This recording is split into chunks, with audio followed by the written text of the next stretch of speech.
you want to do like...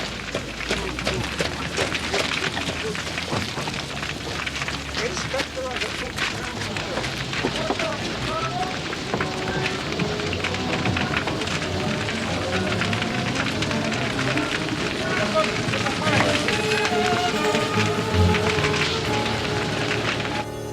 Thank you, George. From the point of view of the criminal expert, London has become a singularly uninteresting city. Well, I hardly think you'll find many decent citizens to agree with you. Well, one must not be selfish. The community is the gainer and no one the loser, save the poor unfortunate specialist whose occupation was gone.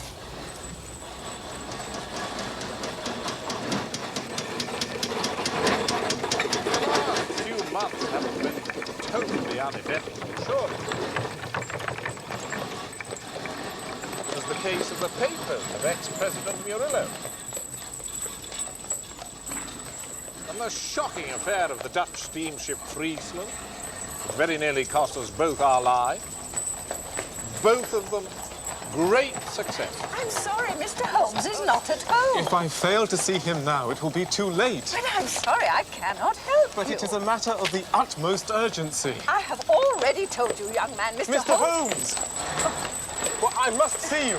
I told the young man you weren't here, but he wouldn't listen. Well, I'm sorry, but I'm nearly out of my mind. I am the unhappy John Hector MacFarlane.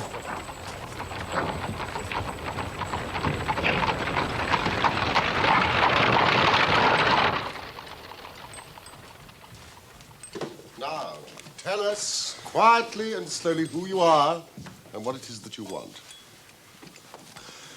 You mentioned your name just now as if I should recognize it, but I can assure you, beyond the obvious facts, that you are a bachelor, a solicitor, and a Freemason, and an asthmatic.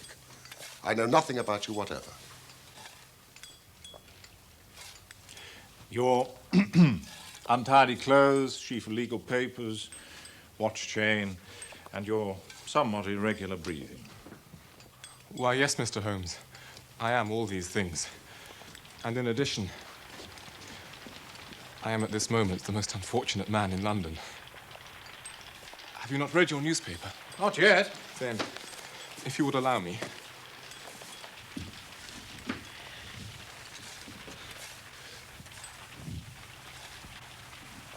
At about 12 o'clock last night, an incident occurred at Lower Norwood which points, it is feared, to a serious crime. A small timber yard caught fire at the back of a house belonging to Mr. Jonas Oldacre, a builder. Surprise was expressed at Mr. Oldacre's absence, and it became apparent that he had disappeared. An examination of his room revealed a safe which was open, signs of a murderous struggle, and a heavy walking stick with stains of blood upon the handle. All I ask is that you don't abandon me. A man has followed me from London Bridge Station. If they arrest me before I finished my story, make them give me time, so that I may tell you the whole truth. I could go to jail happy if I knew that you were outside working for me. But arrest you? This is really most gratifying. On what charge do you expect to be arrested? Upon the charge of murdering Mr. Jonas Oldacre of Lower Norwood. Dear me.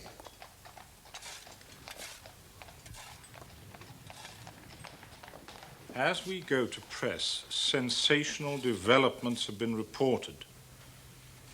Charred remains have been found among the ashes of the fire, and the police theory is that the victim was clubbed to death and the body ignited. It is known that Mr. Oldacre received a visitor last night, and the stick has been identified as belonging to that person, a young London solicitor by the name of John Hector MacFarlane.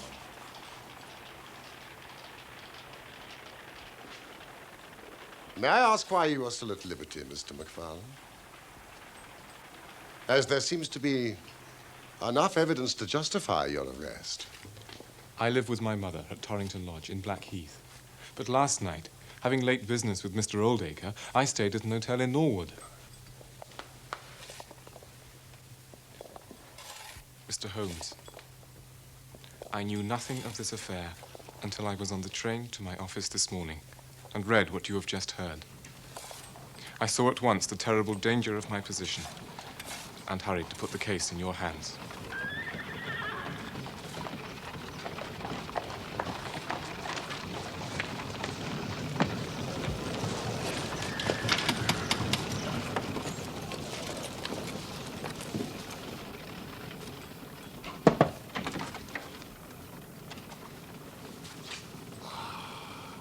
Inspector Lestrade, we have been expecting you.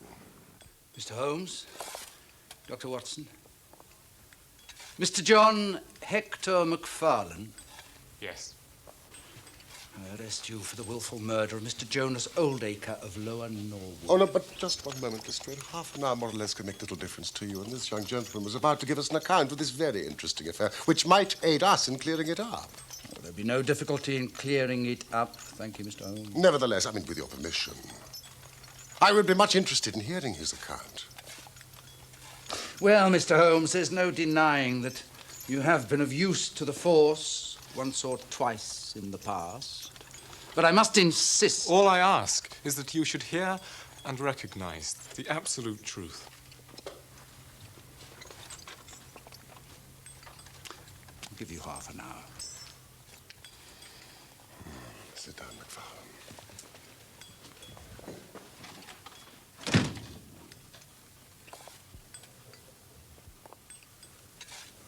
Thank you, Lestrade.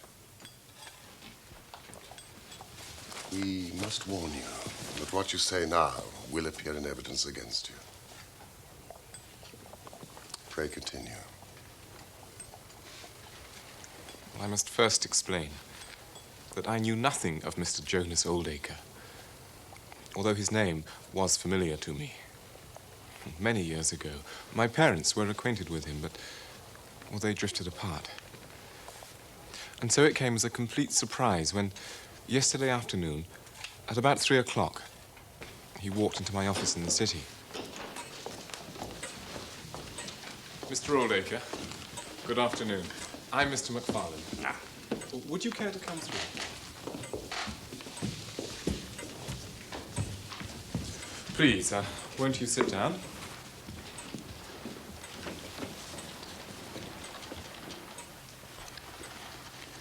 How can I help you?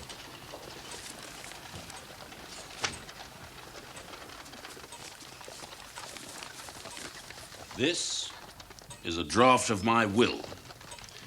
I want you, Mr. McFarlane, to cast it into proper legal shape. I shall sit here while you do so.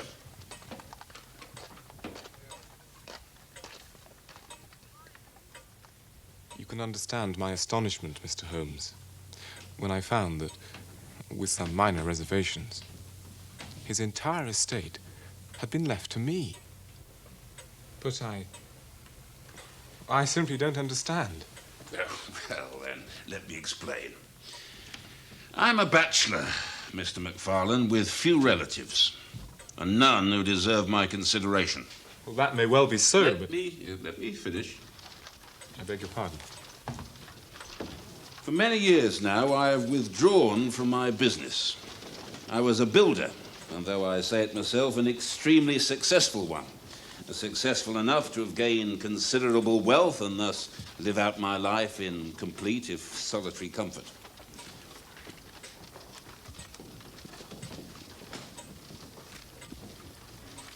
Many years ago, I knew your mother. Knew her and hoped to marry her. Then she met and married your father. I had no idea. Oh, then why should you? 3 months ago, I read of your father's death in the Daily Telegraph, and my mind was turned to your mother and to the son who might very well have been my own. This is my way of securing your future. I know that whatever I leave will be in worthy hands. What can I say? But thank you. There are a few documents I think you should see: building leases, title deeds, mortgages, and so on.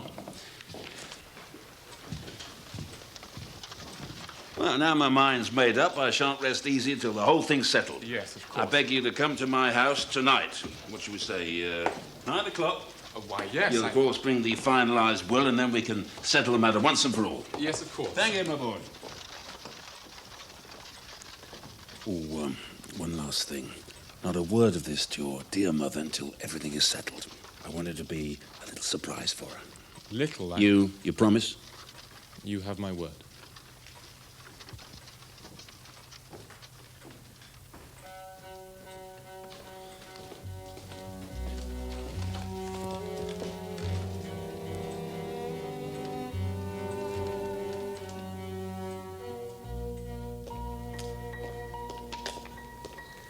I left in good time for my appointment, but had difficulty in finding the house, so that it was nearly past before I reached it. Good evening. I have an appointment with Mr. Oldacre. Mr. McFarlane? Yes, that's right.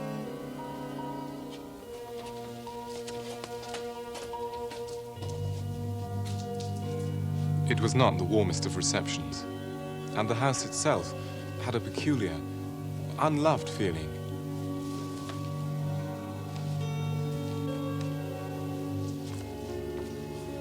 Sorry to keep you waiting, my boy. Not at all, sir. I'm a little late, I'm afraid. You brought the papers? Yes, indeed. Excellent. The bedroom was on the ground floor, where there was a large safe.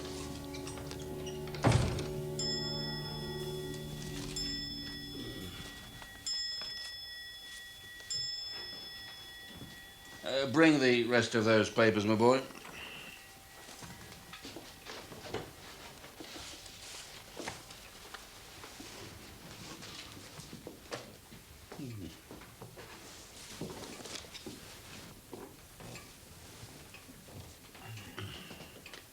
Now, to business.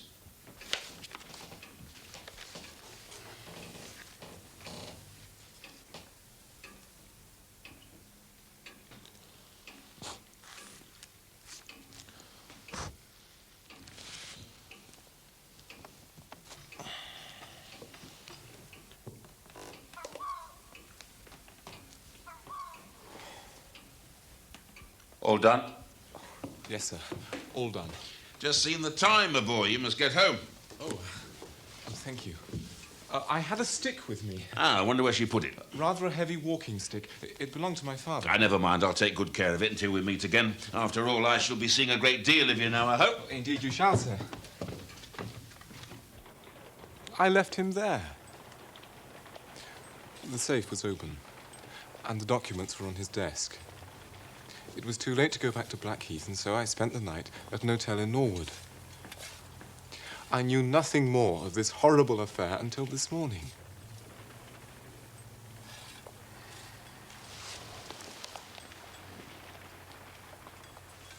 Do you have the original draft of the will that Oldacre brought you? Why, yes, I have it here.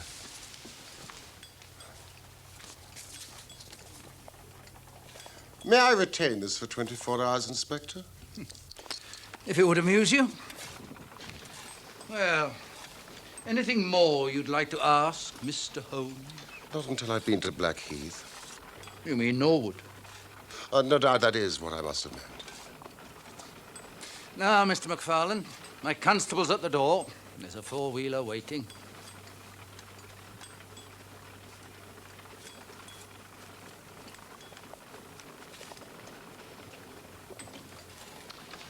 Morning, gentlemen. Morning.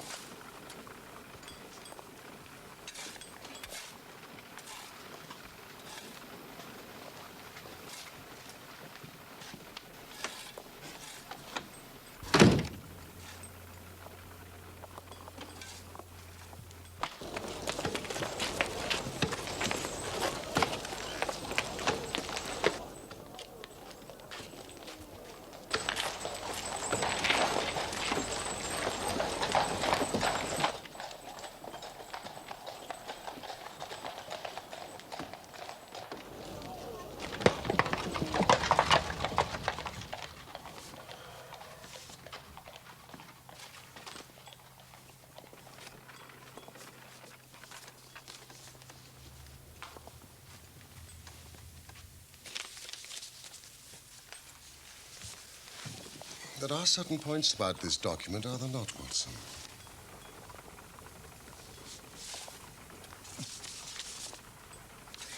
Well,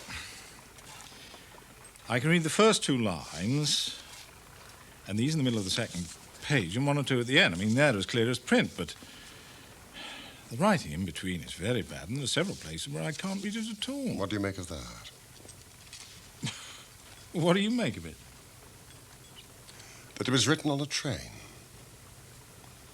The good writing represents stations, the bad writing movement, and the very bad writing Passing over the point. A scientific expert would pronounce at once that it was drawn up on a suburban line, since nowhere save in the immediate vicinity of a great city could there be so quick a succession of points. Granting that his whole journey was occupied in drawing up the will, then the train must have been an express, stopping only once between Norwood and London Bridge. Yes, but it's curious, is it not, that a man should draw up so important a document in so haphazard a fashion? Yes, it suggests that he thought it was going to be of no practical importance. Well, he drew up his death warrant at the same time.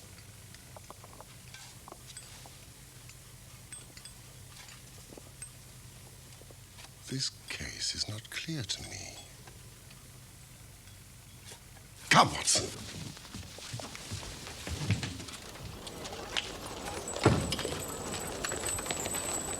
Where are we going? Norwood?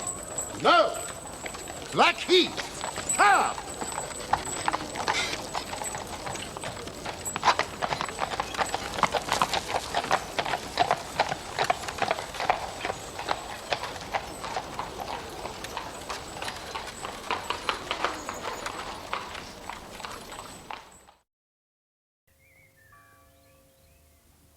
My son's the gentlest creature on God's earth.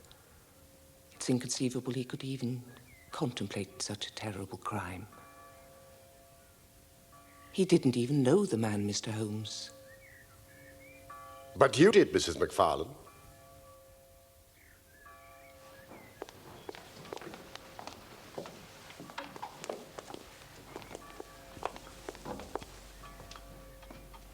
Years ago, I'd forgotten that he ever existed.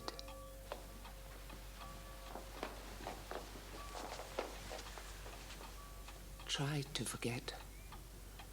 It's impossible to quite forget a man like Jonas Oldacre. Yes, I knew him well. At one time we were engaged to be married.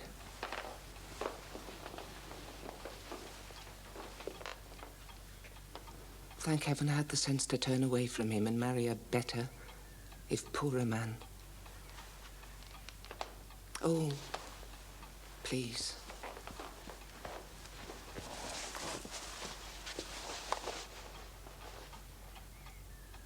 Your husband died recently? He was a kind man. A gentle man. He was everything Jonas Oldacre was not. And yet at one time you were prepared to marry him. I said that I knew him well. But the more I knew of him, the more I came to realize I knew him not at all. He would change, suddenly. What I saw frightened me. There was a dark side to his character, Mr. Holmes. A desire to cause pain.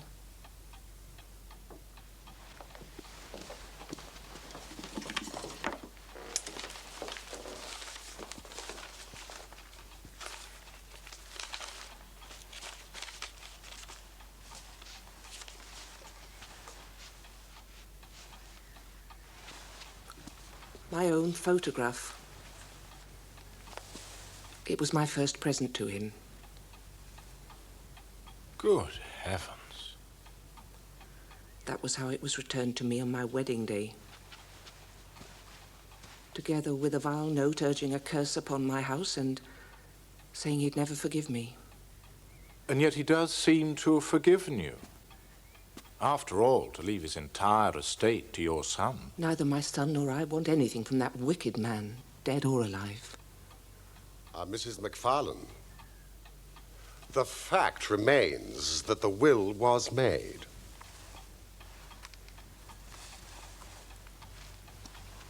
I simply can't understand it. Why? Have you ever spoken of Oldacre to your son? I mean, perhaps told him what you've just told me now? No, never. Never?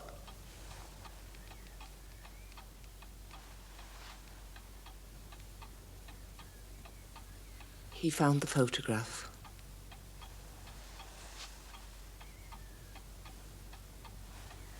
My husband tried to make light of it, but he insisted. My husband told him something of the truth. That's all. And the boy was disturbed? He was upset, naturally. You see, Mrs. McFarlane, what the police might say is that if he had heard of Oldacre's behavior toward you, it would predispose him toward hatred and violence. And so their case against him would be considerably strengthened. No. There is a God in heaven, Mr. Holmes. And that same God who's punished that wicked man will show in his own good time. My son's hands are guiltless of his blood.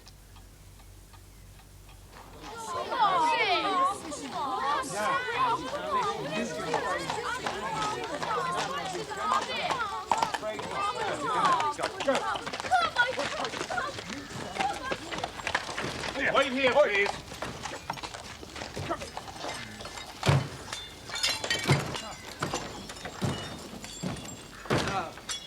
Mr. Holmes, Dr. Watson, we're just clearing up. The will as promised. Look. Buttons. Trouser button. No doubt you brought your glass with you. The name is Hyams. According to Mrs. Lexington, the housekeeper, Hyams was the name of Mr. Oldacre's tailor. Presumably the organic remains have been removed to the laboratory. They have, Doctor, though they'll be of little use, I suspect. The poor devil was no more than bone and cinder. How very convenient for the murderer. Not, I might venture, for Mr. Oldacre. Nevertheless, Inspector, bone and cinder. Thank heavens he was wearing his trousers.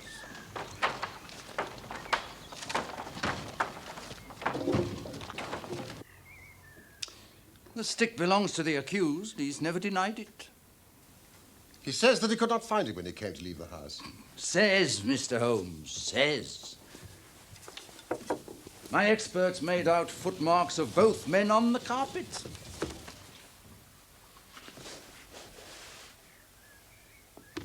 And too much subsequent traffic to make any examination on my part worthwhile. 2 sets of footmarks, Mr. Holmes. None of any third person. Another trick for your side. I suppose all these papers are from the safe. Correct. And nothing, absolutely nothing, has been removed? Nothing whatsoever. We have opened 1 or 2, as you can see, to check the contents. May I check them? By all means. I myself have business at the yard. Oh, and I would like to see the housekeeper. What is her name? Mrs. Lexington? She'll add nothing more to what you already know. Nevertheless. I'll send her in.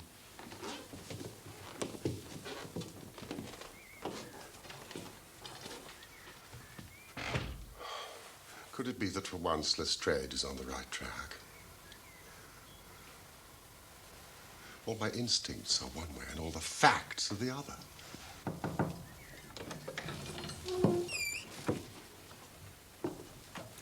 You wish to see me, sir? Yes, Mrs. Lexington. This is my friend and colleague, Dr. Watson. Do sit down. I'll stand, if I may. This room has no comfort for me.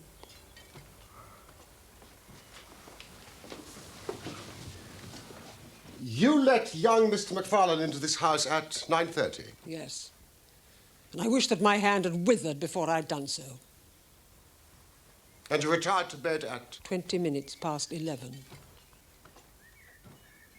20 past 11. And you heard nothing? My room is at the far end of the house. I heard nothing until the fire alarm sounded. And it was then, only then, that I realized my poor master had been murdered. Mrs. Lexington, to your knowledge, did your master have any enemies? Every man has his enemies.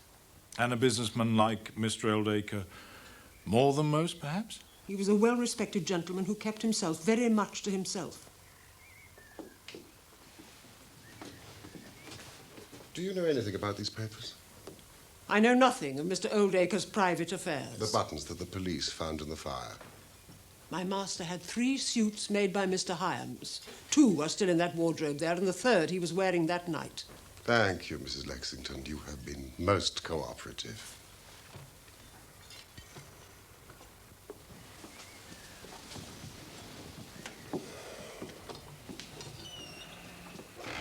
What do you make of her? Tight as wax, if you ask me.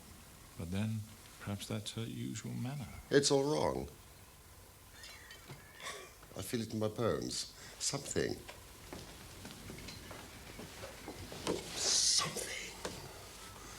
has not come out. And that woman knows it. Holmes, would you like me to have a look at these papers? Well, a man's bank account can tell us as much as his diary. Correct. Thank you, Watson.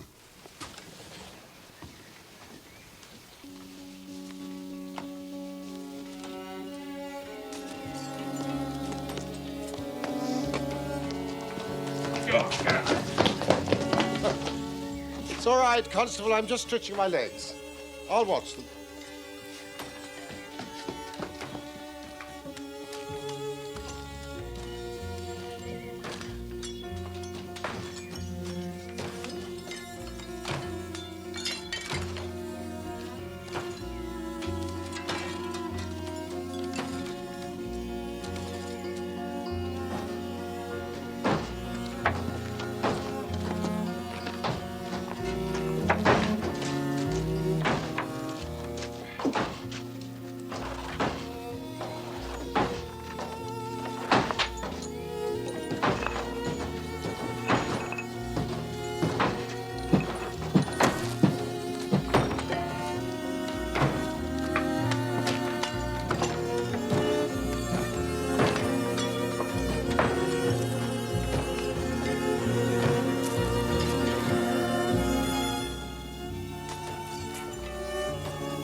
Ah, Constable!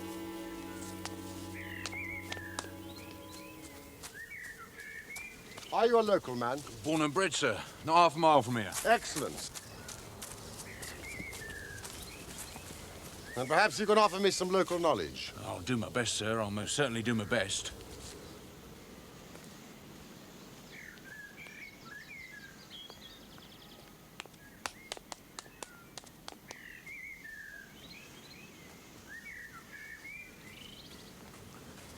Holmes?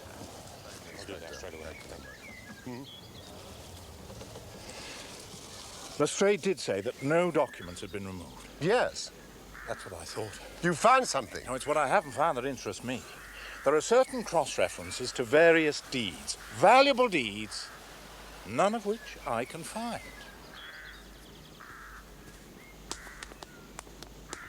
But one thing is clear. Oldacre was hardly in the affluent circumstances we have been led to believe. His bank account was practically empty, largely because he had made several large payments in the past year to a certain Mr. Cornelius. Young MacFarlane would have inherited nothing. This is of interest. Why should a retired builder have such large transactions with a Mr. Cornelius? Well, let's take our cab and see what we can find out from his city bank. You coming? I'll stay here for a while. Norwood Station.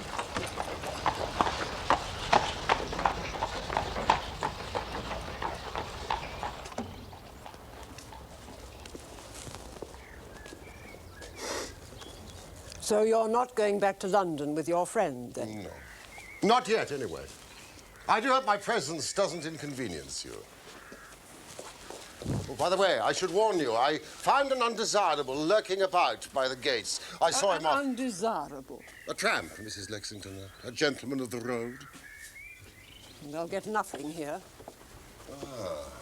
You don't believe in supporting our less fortunate brethren?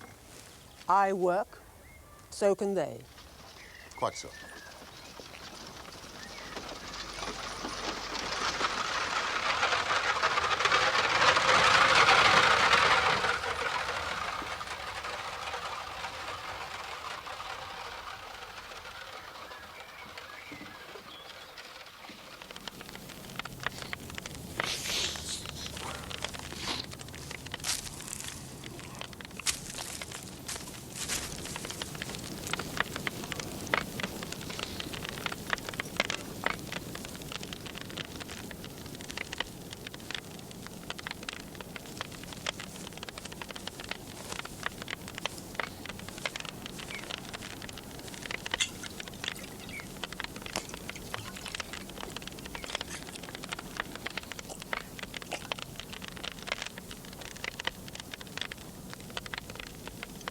I'm on my way to Folkestone. I've done enough walking, I have. I finds a place and I stays put. I used to meet a friend of mine here. Oh, you might know him. He's a seafaring man. Aye. I know him. Shared my billet for the last 4 nights, he does. And off he goes, without even a word. You take my tip. Steer clear of him. He's a liar. He didn't strike me as such. He goes up to that big house, he does. Comes back here and tells some yarn about them putting out with open hands and telling him to come back tomorrow and they'll give him some grub and some cast-offs for him. Well, how's that lying? Because, my friend, I'd already paid my call and nearly got the law on my back for my insolence. Insolence.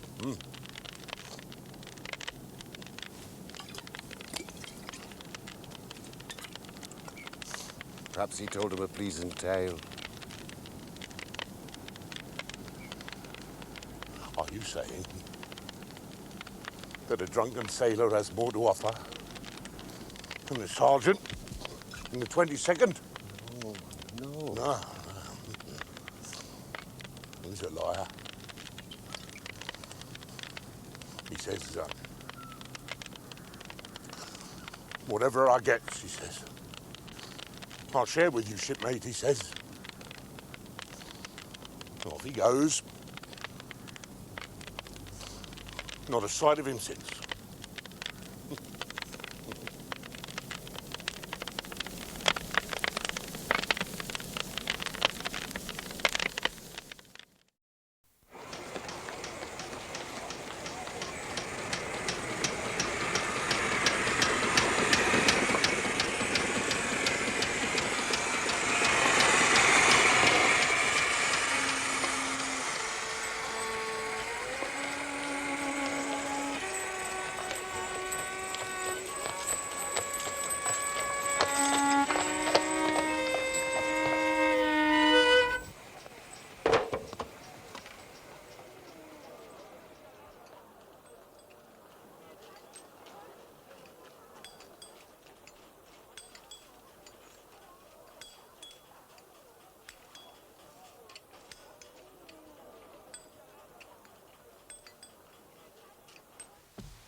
Holmes.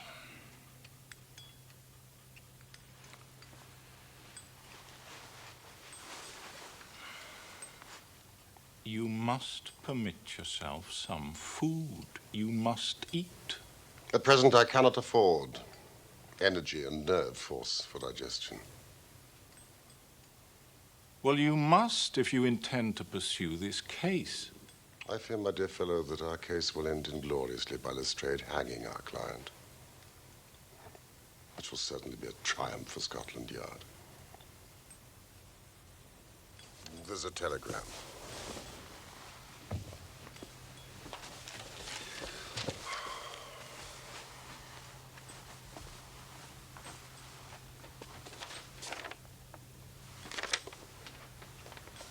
Important fresh evidence to hand. MacFarlane's guilt definitely established. Advise you to abandon case Lestrade. It is Lestrade's little cockadoodle of victory.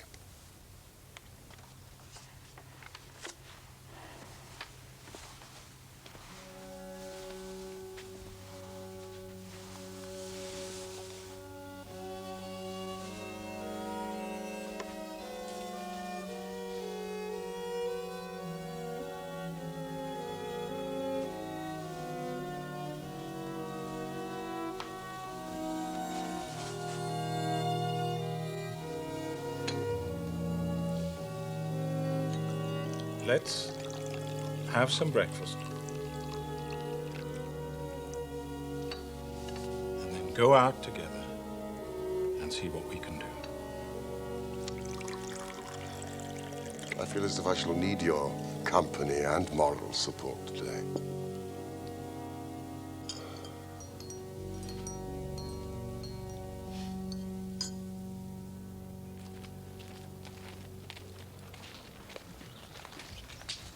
Mr. Holmes, Dr. Watson, I think you will acknowledge that we're just a little in front of you this time. Step this way, if you please, gentlemen, and I'm sure I can convince you that it was John MacFarlane who committed this crime. I don't like being wrong any more than the rest of us do. Still, a man can't always expect to have it his own way. Can he, Dr. Watson?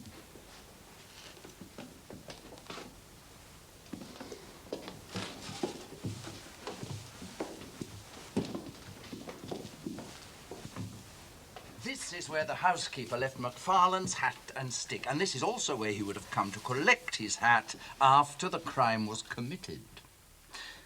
Now look at this. A thumb mark. So I observe. A thumb mark in blood. You are aware that no two thumb marks are alike. I have heard something of the kind.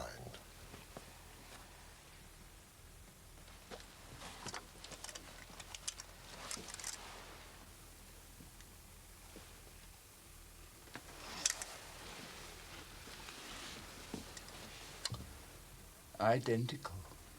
And that was taken from MacFarlane this morning. Definitely the same thumb mark. And that is final. Quite final. Who made this discovery? It was Mrs. Lexington here who drew my constable's attention to it. And I suppose there is no doubt that the mark was there yesterday. Well, of course, MacFarlane could have crept out of jail in the middle of the night just to strengthen the evidence against himself. Have you any objection if I take a stroll upstairs? No, none at all. There's nothing up there, though.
Sorry things look so bad, Holmes. But there is a serious flaw in this new evidence. What's that? That thumbprint was not there when I examined the hall yesterday.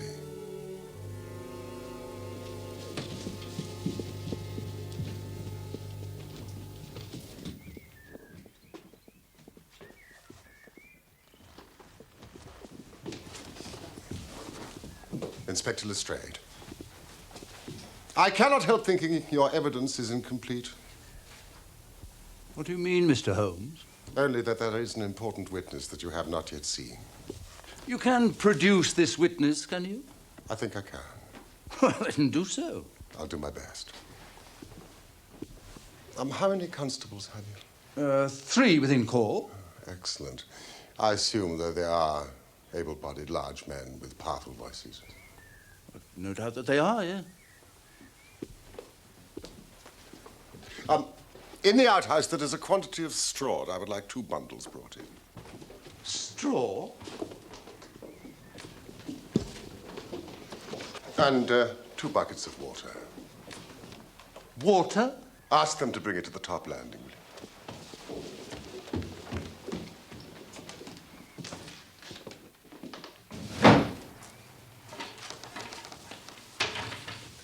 The straw into the fireplace, a little bit in front.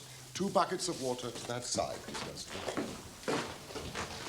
Mr. Holmes, I don't know whether you're playing a game with us, but surely you tell us without all this tomfoolery. I can assure you, Lestrade, I have an excellent reason for everything that I do. Watson, would you put a match to that straw? And Constable, will you sprinkle it with water?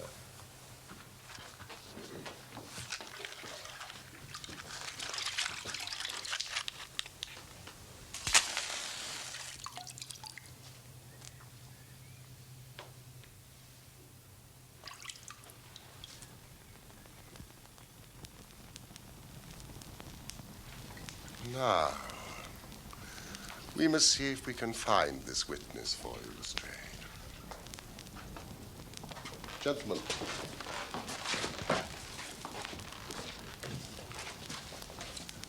Would you please join me in the call of fire? 1, 2, 3. Fire! Fire! We can do better than that. Full voice and together.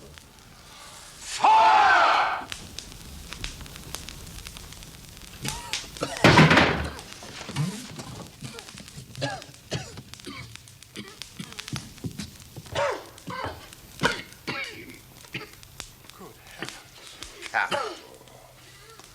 Constable, a bucket of water on that straw. Lestrade, allow me to present you with your missing principal witness, Mr. Jonas Oldacre. What's this, then? What have you been doing all this time? I've done no harm. No harm? You've only done your best to get an innocent man hanged. Listen, if it wasn't for this gentleman standing here, I'm not sure you wouldn't have succeeded. Take him. Let us see where this rat has been lurking.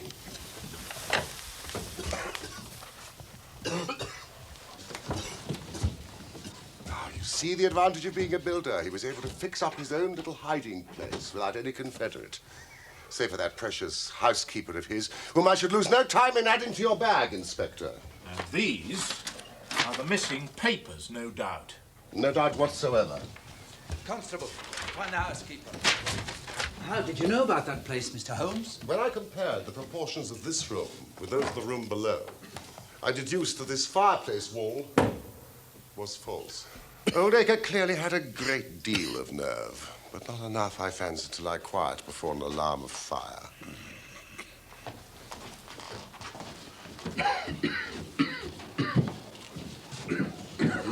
How in the world did you know that he was in the house at all? The thumb mark, Lestrade. When I examined the hall yesterday, it was clear. Therefore, it must have been put there during the night. But how? After MacFarlane had examined the papers that night, he resealed them. To do so, he used his thumb upon the wax. Brooding in that den of his, it suddenly struck Oldacre what use he could make of that thumbprint. Smearing the wax with a little blood, He made what appeared to be absolutely damning evidence against McFarlane. But what was the object of his deception? Ah, well, you see, Inspector, in order to swindle his creditors who were pressing him, Oldacre emptied his bank account by paying out several large sums to a certain Mr. Cornelius. Now, I have no doubt that Messrs. Oldacre and Cornelius are one and the same person, the object being to change his name, draw on the money, and then vanish. We see before us a very deep, malicious, and vindictive man. Did you know that he was once refused by McFarlane's mother? All his life he has longed for vengeance.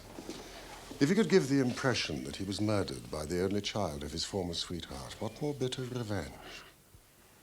I would never have allowed any real harm to befall poor Mr. McFarlane, I assure you. That's for the jury to decide. You're charging me for a joke? It's nothing more than a practical joke. It was nothing less than murder. The body in the fire. But whose body was it? An old sailor, Lestrade, who had fallen upon hard times.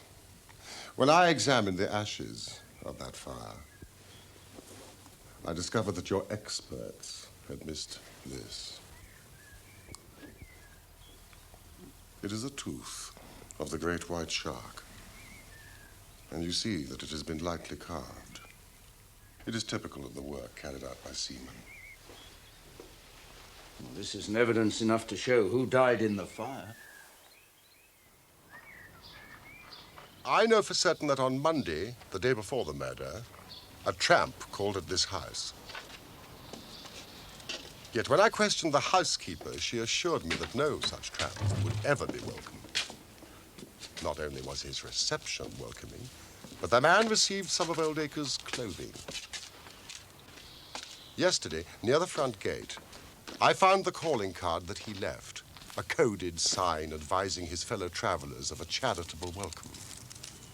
And last night, with the help of your local constable, I talked to one of these fellow travelers, who said that the unfortunate seaman had been asked to call back the following day with the assurance of further hospitality. And so, the next morning, wearing his new clothes, or at least his new trousers, he returned and was never seen again. You've saved an innocent man's life, Mr. Holmes. You've also saved me some embarrassment. Ah, my good chap. You will find that your reputation has been enormously enhanced. Just make a few alterations to that report which you are writing, and they will understand how hard it is to throw dust in the eyes of Inspector Lestrade. You don't want your name to appear? Not at all. His work is its own reward. I'll see you hanged for this. That privilege must surely be mine.